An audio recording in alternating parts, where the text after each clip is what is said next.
નમસ્કાર મિત્રો, સ્વાગત છે તમારો એચએનજીયુ સ્ટડી પોઈન્ટ યુટ્યુબ ચેનલના એક નવા વિડીયોમાં.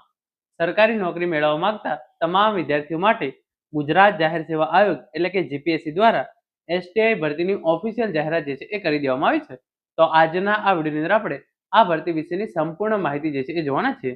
આજના આ વિડીયોની અંદર આપણે જોઈશું કે કુલ કેટલી જગ્યાઓ માટે જે છે એ ભરતી થવા જઈ રહી છે, ઓનલાઈન ફોર્મ ભરવાની તારીખો કઈ છે, અભ્યાસક્રમ શું રહેશે, પરીક્ષા માટે જે છે એ કઈ રીતે પરીક્ષા જે છે લેવામાં આવશે, પરીક્ષાની તારીખો કઈ રહેશે, વય મર્યાદા, તમારી લાયકાત, જે તમામ ઇન્ફોર્મેશન જે છે એ આપણે આજના આ વિડીયોની અંદર જોવાના છીએ. મિત્રો, HNGU study point YouTube channel દ્વારા તમને સરકારી નોકરીની તમામ માહિતી સૌપ્રથમ અને સચોટ રીતે પૂરી પાડવામાં આવે છે. ભવિષ્યમાં પણ આવી તમામ માહિતી મેળવવા માટે ચેનલને અત્યારે સબસ્ક્રાઇબ કરી લેજો. તો હવે શરૂ કરીએ આજનો આ વિડીયો. તો તમે આ જોઈ શકો છો, ગુજરાત જાહેર સેવા આયોગ જાહેરાત ક્રમાંક 27/2025 રાજ્ય વેરા નિરીક્ષક વર્ગ 3ની 323 જગ્યાઓ પર 3/10/2025 થી 17/10/2025 દરમિયાન તમારે જે છે એ ઓનલાઈન ફોર્મ ભરવાનું રહેશે.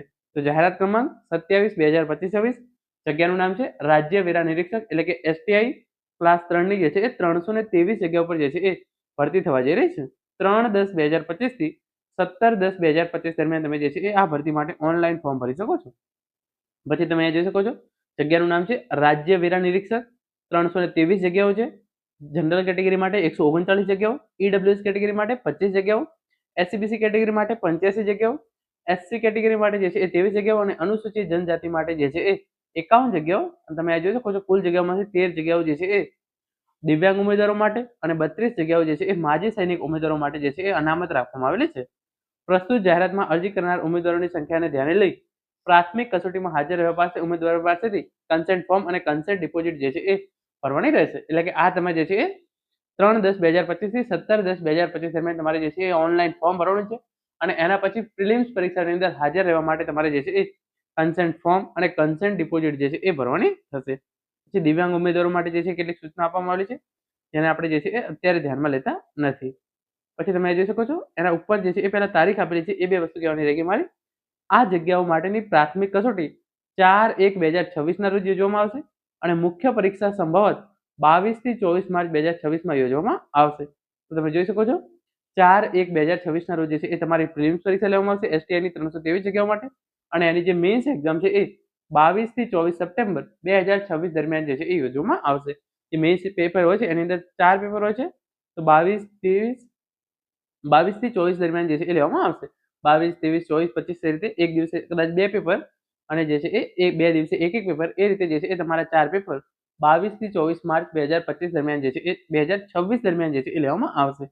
પ્રિલિમ્સ પરીક્ષા 4/1/2026, મેઇન્સ પરીક્ષા 22 થી 24 માર્ચ 2026 દરમિયાન જે છે એ યોજવામાં આવશે. હવે આપણે આગળ ભરતી વિશેની માહિતી મેળવી લઈએ. તમારી જે છે એ ઉંમર 20 વર્ષ કરતાં જે છે એ ઓછી ના હોવી જોઈએ અને 35 વર્ષ કરતાં જે છે એ વધારે હોવી જોઈએ નહીં. કેટેગરી પ્રમાણે તમને જે છે એ આ પ્રમાણે છૂટછાટ મળવાપાત્ર રહેશે. પછી આગળ તમે જોઈ શકો છો, શૈક્ષણિક લાયકાત. તો શૈક્ષણિક લાયકાત bachelor's degree obtain from any of the university established or incorporated by or under centre or state act in India. તો તમે કોઈ પણ યુનિવર્સિટીમાંથી જો સ્નાતકની ડિગ્રી મેળવેલી હોય તો તમે જે છે એ આ ભરતી માટે ફોર્મ ભરી શકો છો અને તમને બેઝિક કમ્પ્યુટરનું નોલેજ જે છે એ હોવું જરૂરી છે અને તમારી જોડે ગુજરાતી અને હિન્દી બંને ભાષાનું જે છે એ નોલેજ હોવું જરૂરી છે. અને જો તમે છેલ્લા સેમેસ્ટરની અંદર ભણતા હોય તો પણ તમે જે છે એ આ ભરતી માટે ફોર્મ ભરી શકો છો. એટલે કે જે વિદ્યાર્થીઓ અત્યારે સેમેસ્ટર 5 અથવા 6 ની અંદર અભ્યાસ કરી રહ્યા છે તેઓ પણ જે છે એ આ ભરતી માટે ફોર્મ ભરી શકે છે. પરંતુ મેઇન્સ એક્ઝામ તમે આપવા જાઓ એના પહેલા તમારું જે છે એ રિઝલ્ટ આવી ગયેલું હોવું જોઈએ. જો તમારું રિઝલ્ટ ના આવી જાય તો તમે જે છે એ એલિજિબલ ગણાશો નહીં પછી. એટલે કે છેલ્લા વર્ષની અંદર અભ્યાસ કરતા વિદ્યાર્થીઓ પણ ફોર્મ ભરી શકે છે, પરંતુ જ્યાં સુધી મેઇન્સ એક્ઝામ માર્ચ 2026 ની અંદર આવે ત્યાં સુધી તમારું જે છે એ છેલ્લા સેમેસ્ટરનું પરિણામ જે છે એ આવી જવું જોઈએ. તો કોલેજ કરેલા કોઈ પણ વિદ્યાર્થીઓ જે છે એ એસટીઆઈની જે આ 323 જગ્યાઓ માટે જે છે એ ભરતી કરવામાં આવી છે એના માટે ફોર્મ ભરી શકે છે. અને એનો પગાર કેટલો રહેશે તમે જોઈ શકો છો. પગાર જે છે એ તમને પહેલા 5 વર્ષ માટે ₹49,600 ફિક્સ પગાર આપવામાં આવશે અને એના પછી 7મા પગાર ધોરણના જે છે એ 39,900 થી 1,26,600 ના જે છે એ 7મા લેવલ પ્રમાણે તમને જે છે એ પગાર આપવામાં આવશે. પરીક્ષા તમારી જે છે એ 2 તબક્કામાં યોજવામાં આવશે. પહેલી જે છે એ પ્રાથમિક કસોટી પ્રિલિમિનરી ટેસ્ટ લેવામાં આવશે, જેની અંદર સામાન્ય અભ્યાસનું 200 ગુણનું પેપર રહેશે અને 2 કલાકનો તમને જે છે એ એના માટે સમય આપવામાં આવશે. એના પછી તમારી જે છે એ મુખ્ય પરીક્ષા લેવામાં આવશે. જે પણ ઉમેદવારો પ્રિલિમ્સ પરીક્ષાની અંદર પાસ થાય છે એ ઉમેદવારોની જે છે એ મુખ્ય પરીક્ષા લેવામાં આવશે. અને એની અંદર જે છે એ કુલ 4 પેપર રહેશે.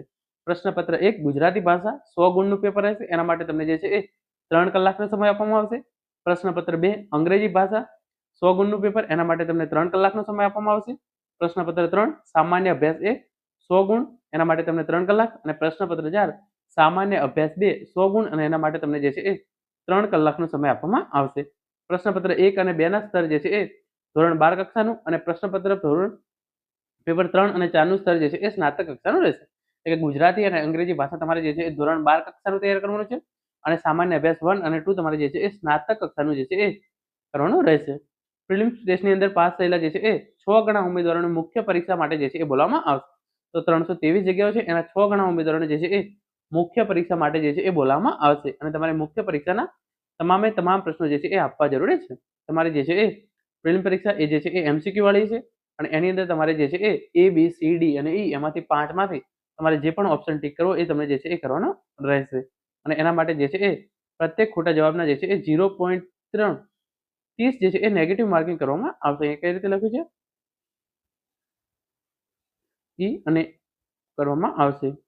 આ કસોટીમાં પ્રત્યેક ખોટા જવાબ એકથી વધુ જવાબના કિસ્સામાં અથવા એક પણ વિકલ્પ એનકોડ નહીં કરેલો હોય તે જવાબના નિશ્ચિત ગુણના 0.3 ગુણ કુલ ગુણ મેળવેલ ગુણમાંથી બાદ કરવામાં આવશે. એટલે કે ખોટા જવાબ માટે જે છે એ નેગેટિવ માર્કિંગ પણ જે છે એ કરવામાં આવશે. પછી આગળ તમે જોઈ શકો છો કન્સેન્ટ ફોર્મ અને કન્સેન્ટ ડિપોઝિટ જે છે એ તમારે ચોક્કસથી ભરવાની રહેશે. પરીક્ષાની વિગતો એને જે છે એ કોલ લેટર આવશે ત્યારે જાહેર કરવામાં આવશે. પરિણામ જે છે એ વેબસાઇટ પર જાહેર કરવામાં આવશે. અને જે છે એ કુલ જગ્યાઓના 20% લેખે જે છે એ પ્રતીક્ષા યાદી છે એ પણ જાહેર કરવામાં આવશે. પછી આગળ જે છે એ તમામ સૂચનાઓ આપવામાં આવેલી છે કે ઓનલાઈન ફોર્મ કઈ રીતે ભરવું, એ સામાન્ય શરતો શું છે, એ તમામ ઇન્ફોર્મેશન જે છે એ અહીંયા આપવામાં આવેલી છે. પછી આ જાહેરાત ક્રમાંક જે છે એને ઇંગ્લિશની અંદર આપેલી છે. પછી આની અંદર ઓનલાઈન ફોર્મ કઈ રીતે ભરવું, કેટલી છૂટછાટ મળવાપાત્ર રહેશે, એ તમામ ઇન્ફોર્મેશન જે છે એ તમે જોઈ શકો છો અહીંયા આપવામાં આવેલી છે. અને છેલ્લે ચેક આપણે જતા રહીએ છીએ કન્સેન્ટ ફોર્મ અને કન્સેન્ટ ડિપોઝિટ અંગે. તો જે પણ ઉમેદવારો જનરલ કેટેગરીના ઉમેદવારો છે, મહિલાઓ સિવાય, એમને 500 રૂપિયા જે છે એ કન્સેન્ટ ડિપોઝિટ ભરવી પડશે. અને જે ઉમેદવારો SC, BC, OBC, SC અને ST કેટેગરીના છે અને EWS કેટેગરીના છે અને તમામ મહિલા ઉમેદવારો છે, એમને જે છે એ 400 રૂપિયા કન્સેન્ટ ડિપોઝિટ જે છે એ ભરવાની થશે. તો મિત્રો આ હતો આજનો વિડીયો, જેની અંદર આપણે JPSC દ્વારા STI ની ભરતીની જાહેરાત કરવામાં આવી છે, તો એ ભરતી વિશેની સંપૂર્ણ માહિતી મેળવી છે. આશા રાખું છું આજનો વિડીયો જે છે તમને ચોક્કસથી ઉપયોગી થશે. Thank you so much for watching.